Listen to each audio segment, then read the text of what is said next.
গুসা আসিলে পরিবার দোয়া। যখন আমাদের গুসা আসে, রাগ উঠে, আমরা বিভিন্ন আমাদের তো রাগ কথায় কথায় উঠে।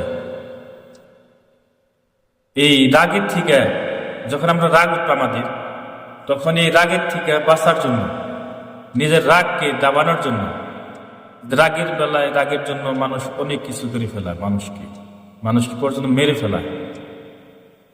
তো এই ধরনের যখন রাগ উঠে মানুষের, সুরত থেকে যখন তর্কাতর্কি হইল, তর্কাতর্কি প্রথমে সিম্পল ভাবে তর্কাতর্কি হয়, এই তর্কার থেকে থেকে বড় বড় ঘটনা হয়ে যায়।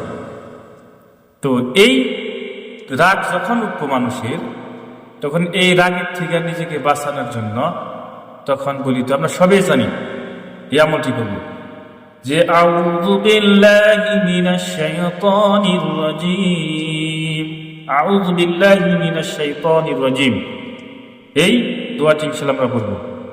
আউযু বিল্লাহি মিনাশ শাইতানির রাজীম, কেবল এই দোয়াটি বললে ইনশাআল্লাহ রাগ আল্লাহ সুবহানাহু ওয়া তাআলা তার রাগটা মিটিয়ে দিন। আল্লাহ সুবহানাহু ওয়া তাআলা আমাদেরকে এই আমলটি করার তৌফিক দান।